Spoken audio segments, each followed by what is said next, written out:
Welcome to the greater journey. Real. All right. Welcome to the great. You know what? That's the wrong intro. That's cool. We'll do it again.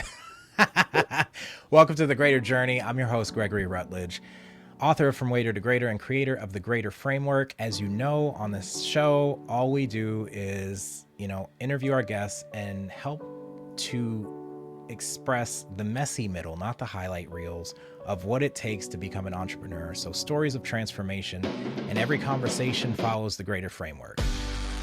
If you want to know what that Greater Framework is, grab the book. But my goal is to uncover those moments that made my guests greater so that you can find the courage to step boldly into your own journey. So let's jump in. Whew, I love this intro. It is my favorite. All right, let's get it.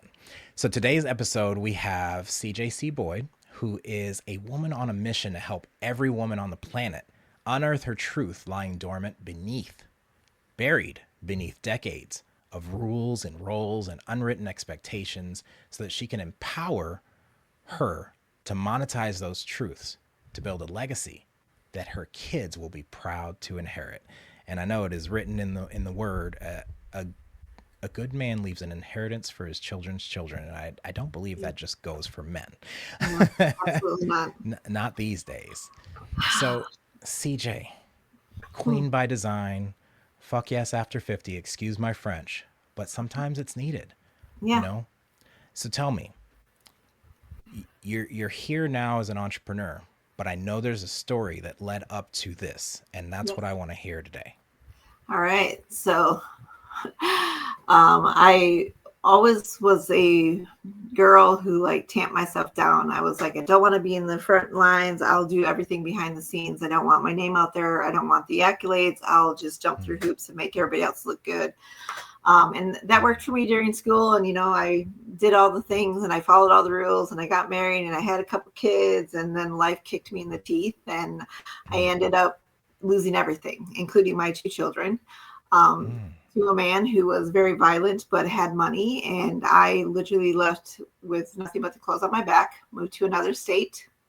I did have contact with my children, but I was not allowed to take them because the court system, was all about the money at that point in time.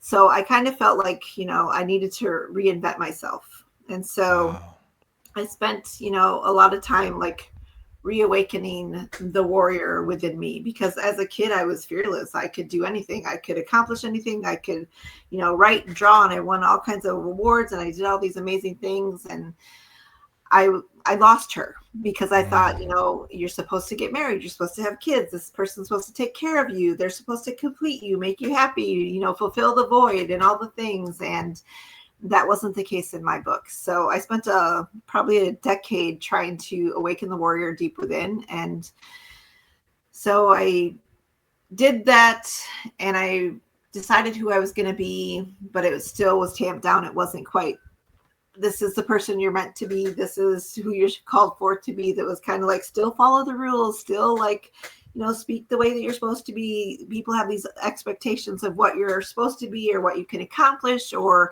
how you should act, how you should dress, all the things. And for me, it was more of the same.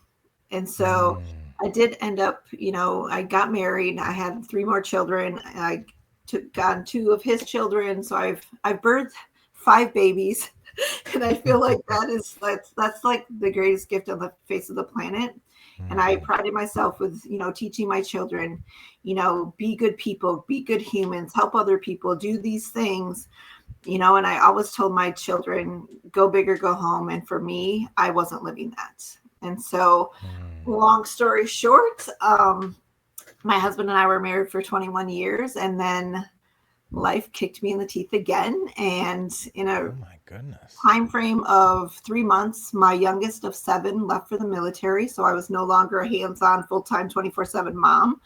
My marriage of 21 years imploded because I expected him to complete me, and I was carrying all this baggage from before, never healed through that, never figured out that I have to come whole and complete to 2 people to come together. And I also lost my cafe. I had built a cafe from the ground up, no bank backing, no anything, not even really a business plan, but I was like, Wow. I can do this.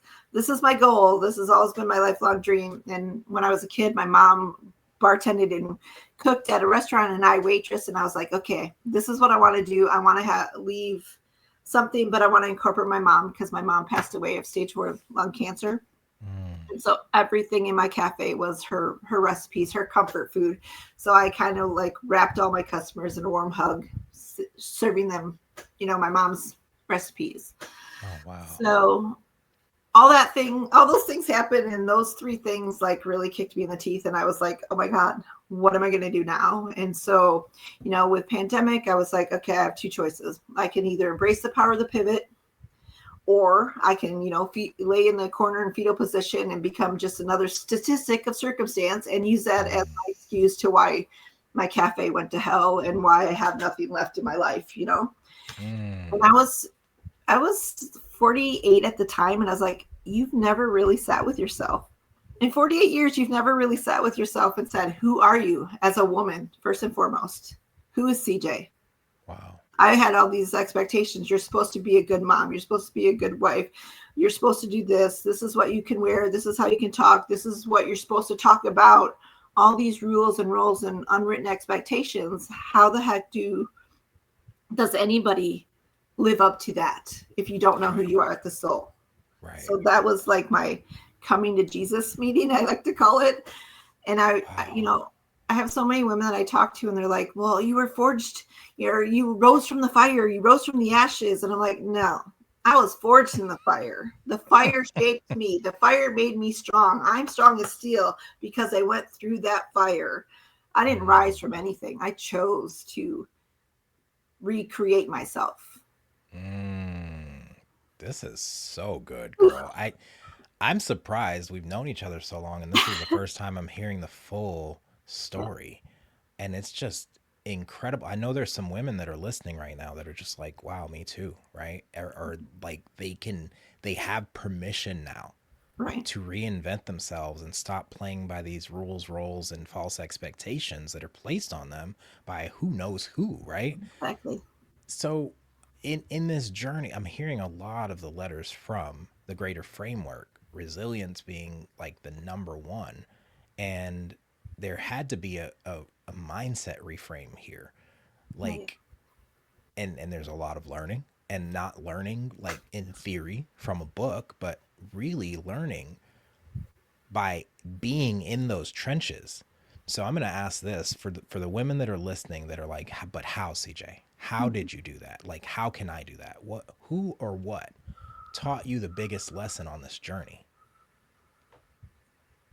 I think honestly, for me, it was my mom. Like watching my mom never live her dream, never go out and say, this is who Cheryl is. This is what Cheryl wants of her life. I always watch my mom scrimp and say, my parents got divorced when I was 14. My dad beat the hell out of my mom and me. I have 3 brothers, didn't touch them. And I watched my mom like jump through hoops to make him happy, and to dinner's on the table at a certain time. All the kids are well behaved.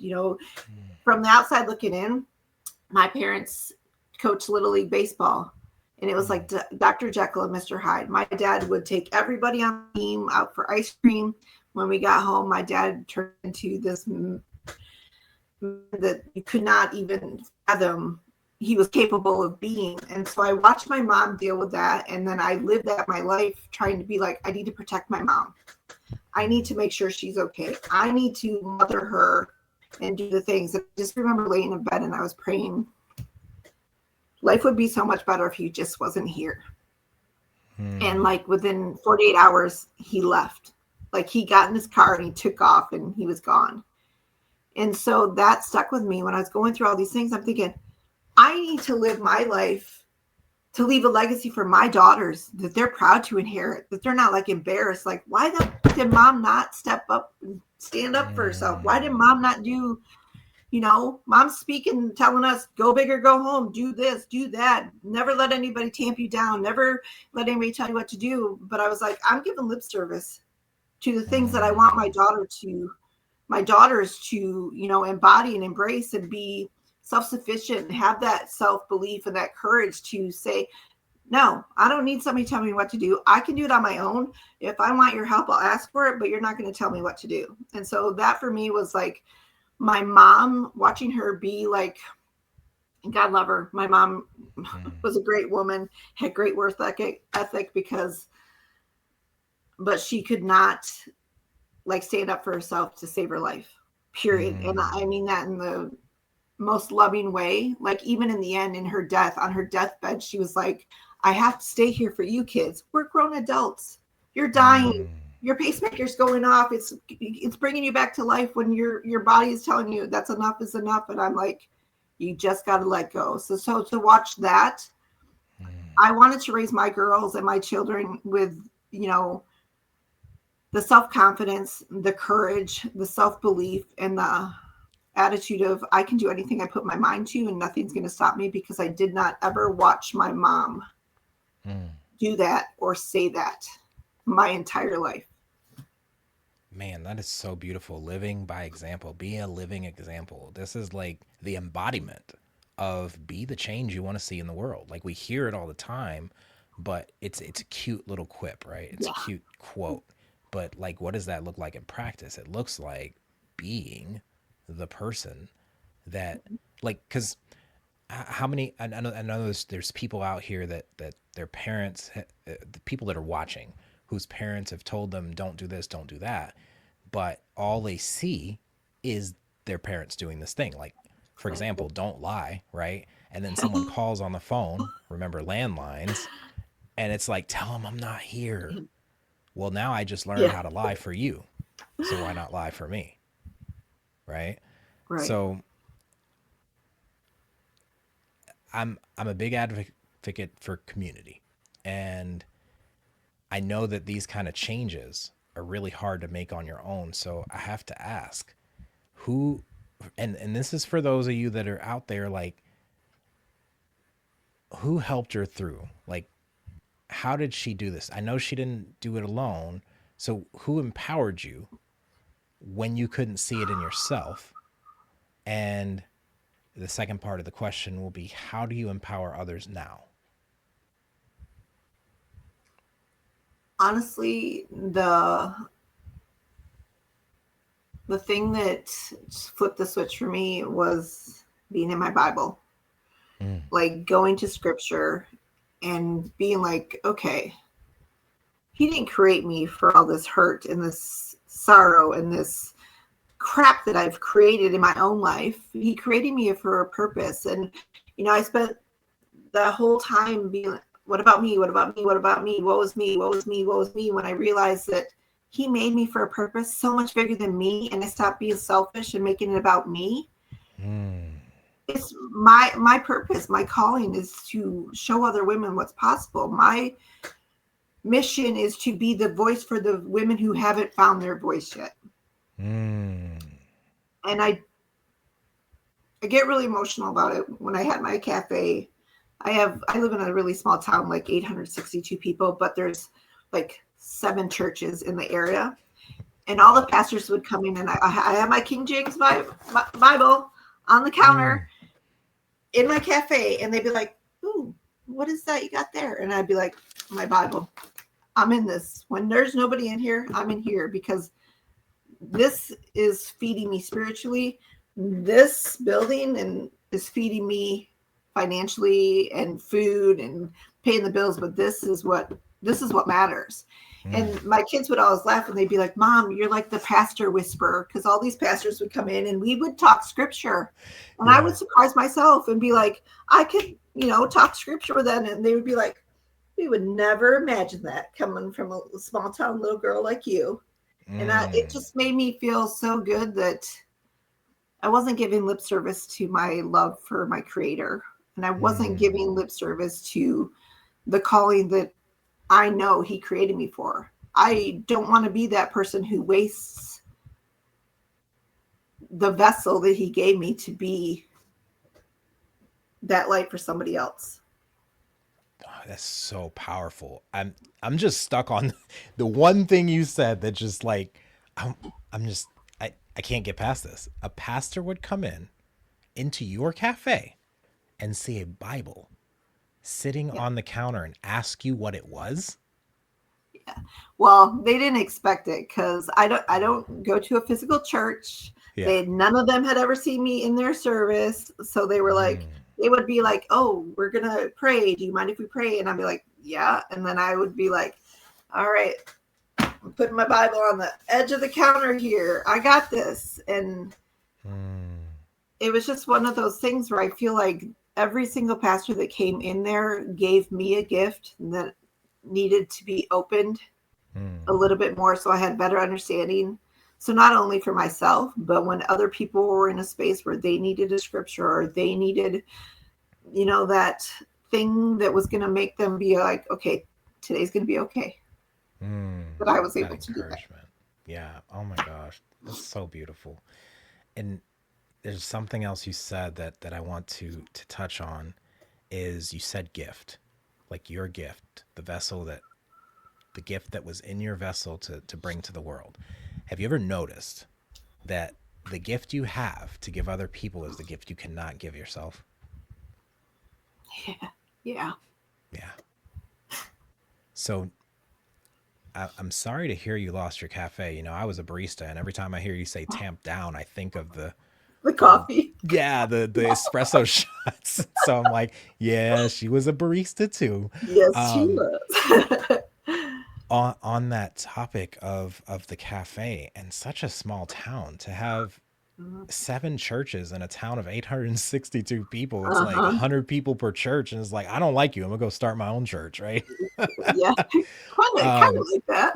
right, I mean, that's it. In AA we had this saying that if you don't like, or no, it was NA, if you don't like a meeting, all you need is a coffee pot and a resentment, Yeah. and you can start a meeting, That's, right?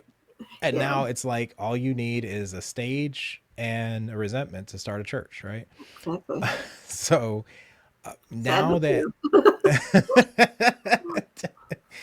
so now that you don't have a cafe, I know this, but I know there's someone listening that doesn't know you. They need to know, how do you empower others now? Like, what's your vessel? What's your medium? Well, I jumped into the online space because I was like, okay, everybody else is doing it. Why can't I? I should be able to figure this out, right? But Right. I jumped into the online space without the mindset, without the courage, without the ability to know that my desperation was just going to breed desperation, and everybody that came to me was just in the same woe, desperation as me. And so I Mm. word vomited and I complained and I harbored all this ill will. And I was like, poor me. I mean, oh, the victim, and what I got was a lot more women. And finally I was like, what the heck are you doing? You're surrounding yourself with people who are, it's like we're having this contest to see who has the worst life. There's no like prize or trophy at the end. So why are you wasting your breath doing that? And then I literally sat and I'm like, okay, there's got to be something bigger. There's got to be something more than this. And I met this woman online, and she was kind of like this train wreck where she was like, oh my God, I'm bigger than life, and I'm taboo, and I'm this and I'm that. And it's like, I want what she's got. That Harry Met Sally scene where everybody's like, I want what she's having. Yes. It was kind of like that. I was like, oh, I have to go and see what she's talking about today. And that was like all these taboo things. And I was like, train wreck. Okay, I don't want to know. Oh wait, I gotta see what's going on today. And then I was like, Mm. she is talking about all the stuff that you have learned your whole life is not supposed to be talked about, is not supposed to be the thing. That's all fleshly, and that's all like just not the right thing. And so it's like, okay, you can do this and you can build a business, but you can do it in a way that's not, sensationalism or whatever you want to call it, not like doing it in the wrong way, not attracting attention in the wrong way. And so Mm. I had this opportunity come before me where I could be a TV show host on Mm. Phoenix TV. I met some women who I'm no longer associated with because they're not in integrity with really empowering women. And I'm a hard stand for no. But it Mm. gave me the opportunity to have my own show called Awaken the Warrior. And I interviewed men and women who have been through this crap. And it Mhm. was like, I wanted to interview them and tell their stories, but not to sensationalize what they've been through, but to say, here was the moment, rock bottom moment, where they didn't want to go on anymore. And they had that thing that was like tapping them, awaken the warrior inside them, and then how they did it. What were the tools that they used to bring themselves back to life, to breathe life back into their life? And so that was really amazing. I did that for a year. And then I was like, it's bigger. There's something more. There's something bigger out there. It's not supposed to be at just Awaken the Warrior. It's like, that's when I started Queen by Design. Like, everybody inside has this queen.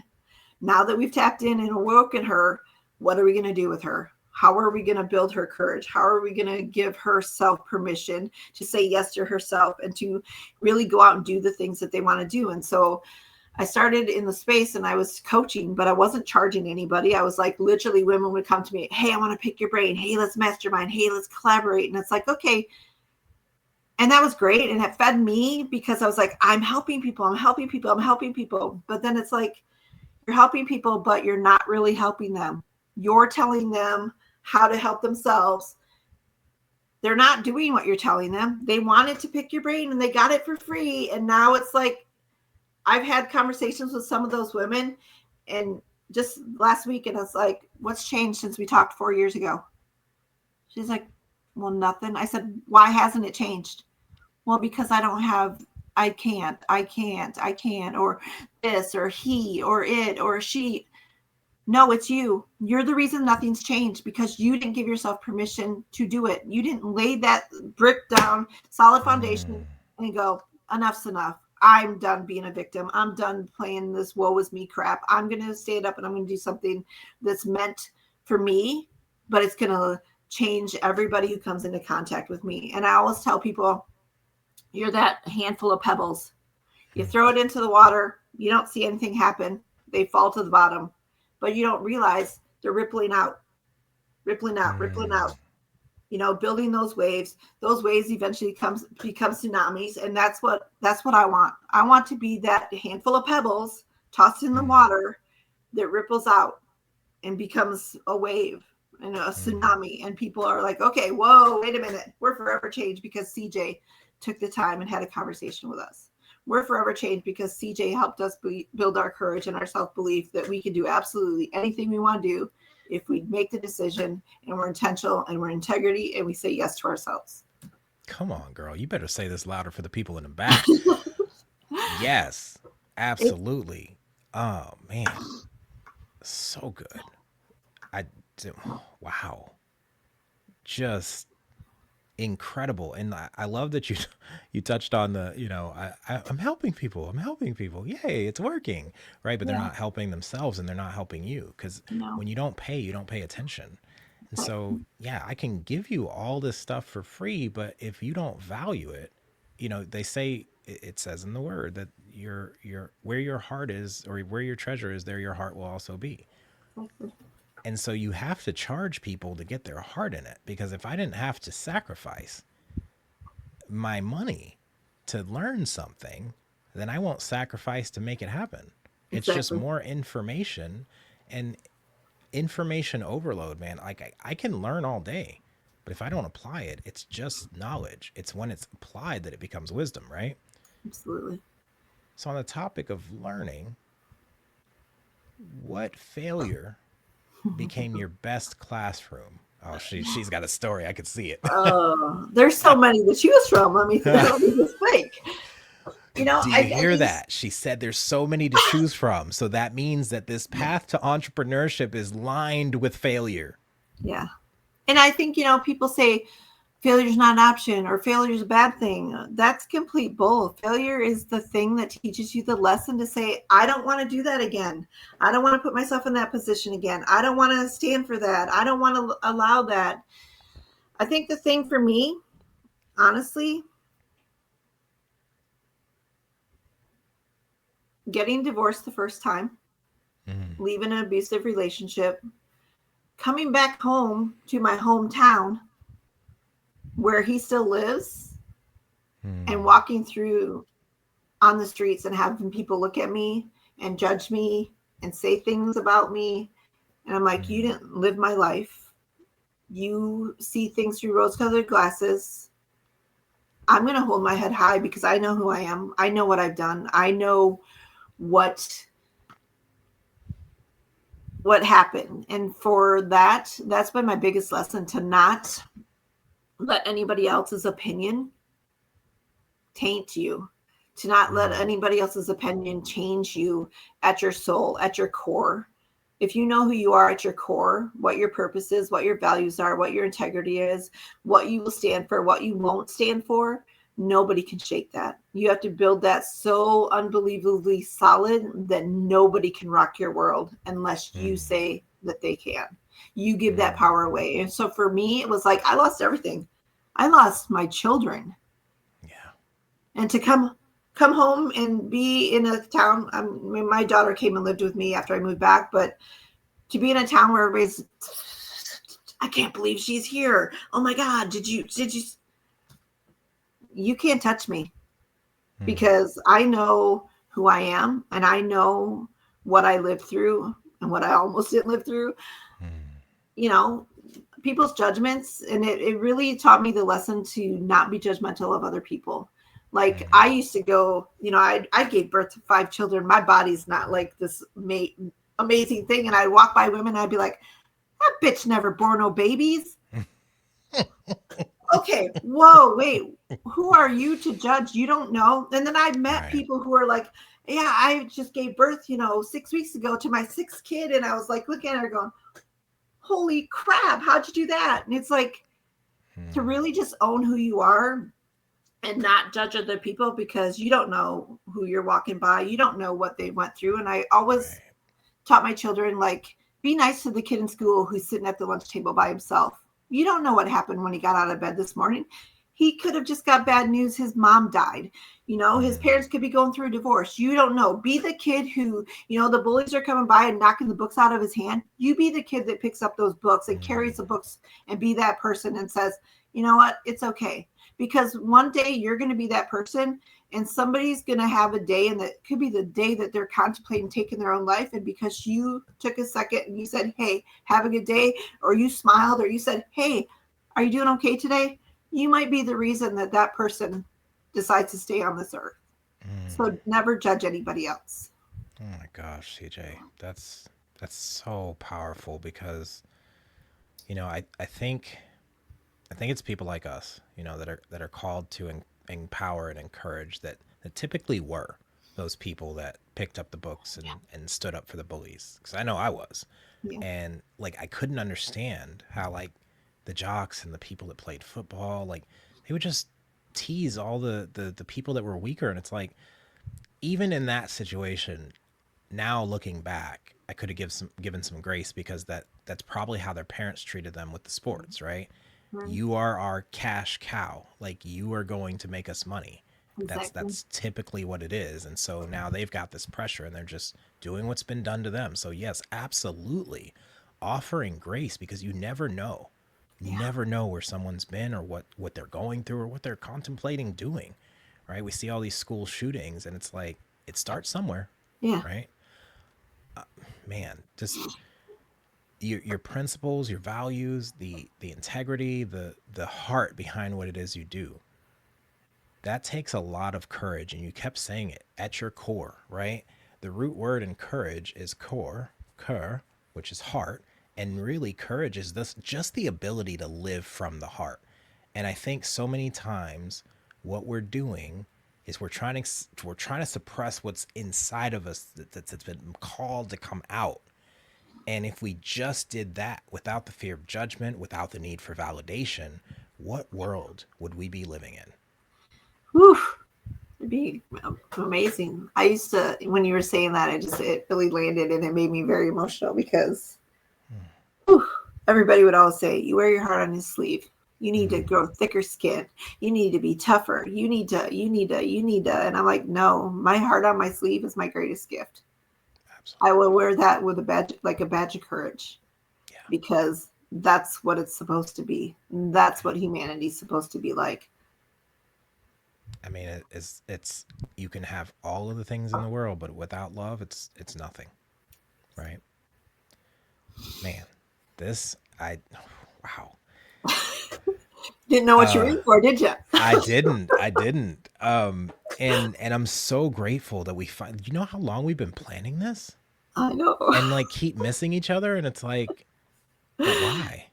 It needed to happen when it needed to happen. Right. And Divine so, timing. amen. God kisses. So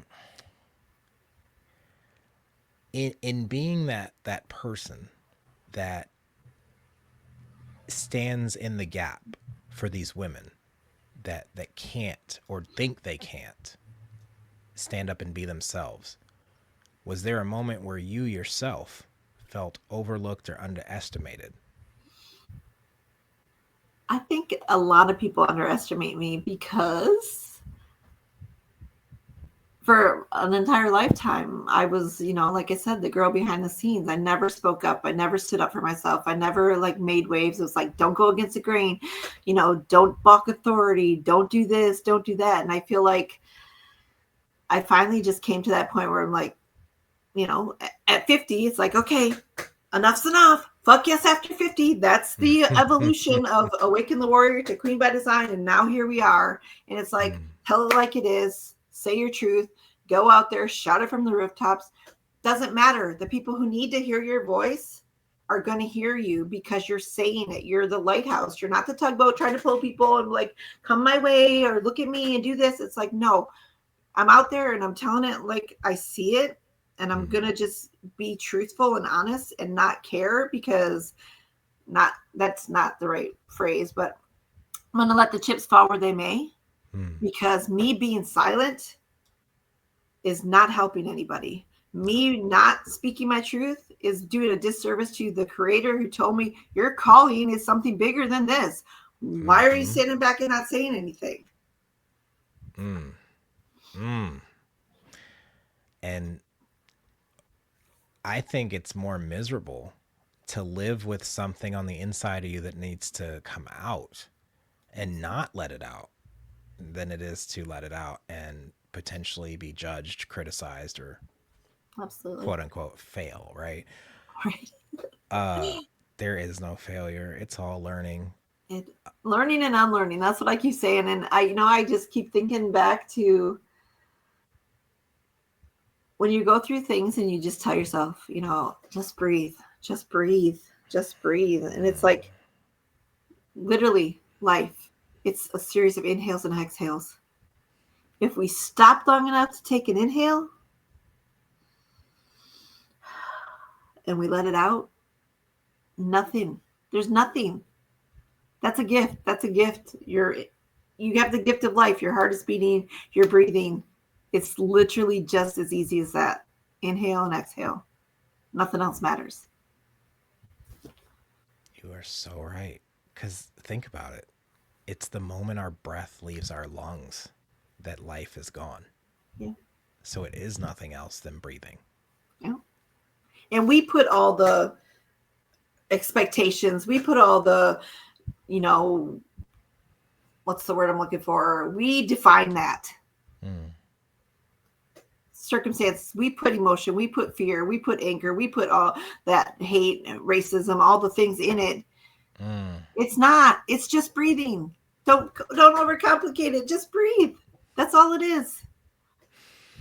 And breathing combined with boredom, I believe sometimes like we don't let our brains rest like we used to. Mm-mm. There is no, and you said you're 55, right? Yep. You've been on this earth long enough to know that there was a time where there wasn't this bombardment of information and access to you. Like there was a time where we used to actually have to go to someone's house to meet with them and Exactly. just gamble and hope that they were there, right? Or that they would answer the door. And there was a time where you had to wait in line to talk to someone on the phone because someone had the line tied up, unless you had enough money to have two lines in the house, right? Exactly.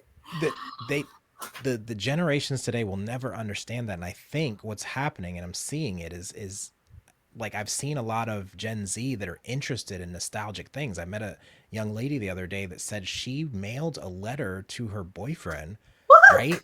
And like gave him instructions to like fill that thing out and email it back to her. So like they're combining Wow. nostalgia with technology because people are craving connection again, right? Yeah.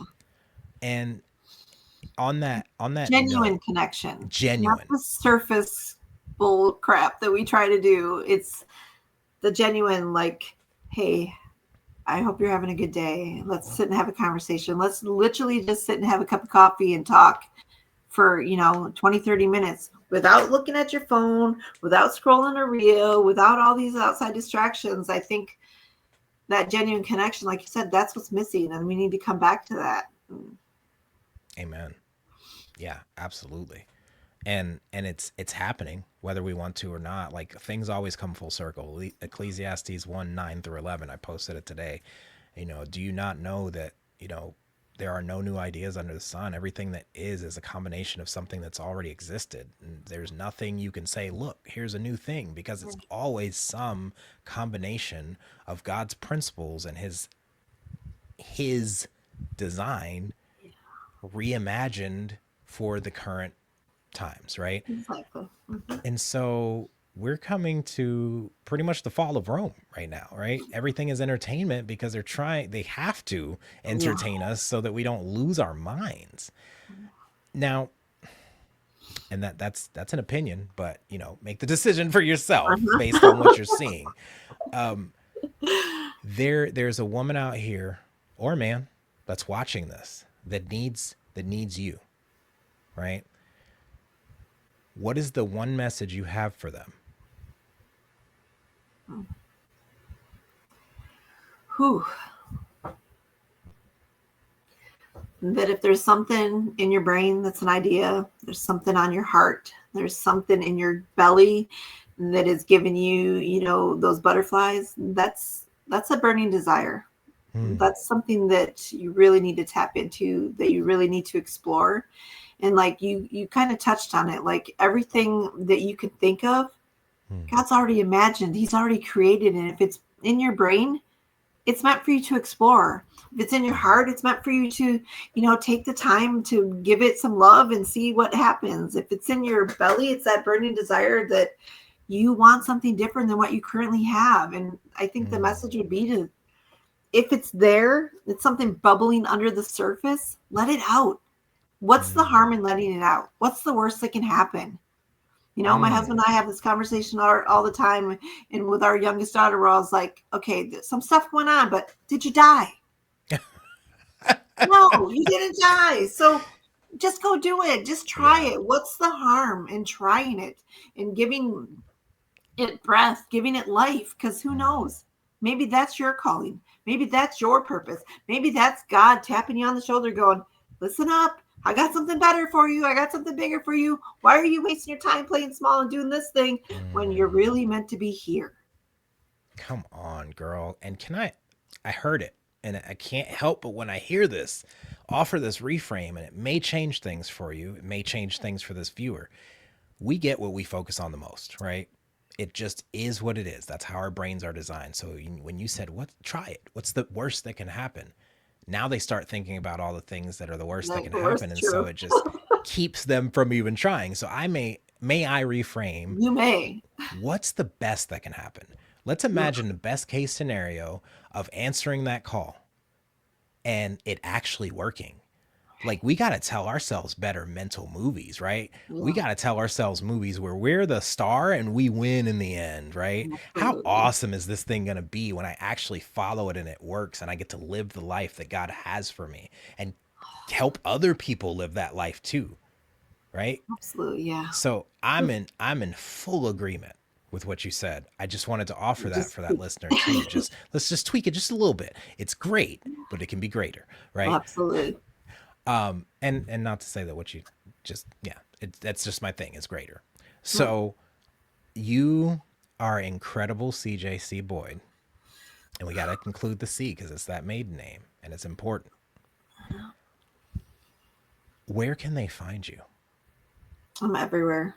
Facebook, LinkedIn. I'm on Instagram. I don't do a whole lot, but mainly Facebook. I don't know how it happens, but people start following, and I was like, oh, everybody's like, oh, build your 5K network. You need to get to 5,000 friends, and all of a sudden, I'm like, I need to look at my page. Where am I? And I'm like, you have 8,500 friends. how did that happen? I'm like, Yeah. I don't know how that happened, but yeah, Facebook is primarily where I'm at. You know, I think when I met you 6 years ago, you had like 1 or 2 thousand. I And when think I well, wasn't looked, very much. right, I was like, what just, hold on. When did that happen? That's I know, right? crazy. But that's what happens when you show up and you're being courageous, you're living from your heart and you're speaking your message. Your message is meant to attract the right people as much as it is to repel the wrong people. But the problem is not content or consistency or any of that stuff. It's really, are you attracting your people? It's visibility. They need to know you exist because there's more people in this world that don't know who you are than there are that do. And Right. they're ready to work with you. They're ready to follow you. They just need to know you exist. So I'm going to ask the challenging question because that's what I do. Hmm. When are you going to start your YouTube? I actually have a YouTube channel, but I haven't done a whole lot with it. I did upload some of my Awaken the Warrior episodes on it, Hmm. but I think that's somewhere I need to be. Absolutely. Because YouTube is like partnering with a multi-billion-dollar corporation that will eventually pay you to send you ideal clients. Oh, And it's the top of the funnel. Like you start with YouTube making evergreen content for your people as you do on Facebook. And you trickle all of the stuff that you can clip from that onto the other platforms, but always start with YouTube. awesome. This will be on YouTube. And Great. it's I just I wish I could watch you on YouTube because Facebook is very like I don't know about your retention or the watch time on YouTube or on Facebook and how much they're paying you. I'm not monetizing that just yet. See, and that's the thing. Like they tell you get to 5,000 followers and you're at 8,500 and you're still not pulling in anything. Yeah. But YouTube, your people are going to find you on there. There's a method to get them to watch and keep them there. And you could eventually be getting paid for the same effort, maybe less that you're putting on Facebook. That's that's kind of why I've been kind of bridging away from it because it just feels like I'm shouting into the void. Right. And now that things have shifted to interest media, it's like if I'm not reaching them with what they're interested in anyway, they're not going to stop and watch. Exactly. And it's oh god, the attention. Oh, girl, we can go all day long. Um, let's have another conversation because I want to dig deeper with you. Absolutely. And I try to keep these to about 30 minutes. Sometimes they go to an hour, but this has been an incredible interview. CJC Boyd on all platforms. Did you say TikTok? No, No, TikTok. Okay. TikTok's Great. a hard pass for me. I love it. I love it. It's ruining our attention span. Mhm. And yeah, I'm gonna leave that there on the shelf for the next episode. Um, so I encourage you, if you're listening to this, to remember to be bold and courageous. Do everything that you do with passion, and I promise you will have a life that you love. Now go and be greater. We'll see you in the next episode.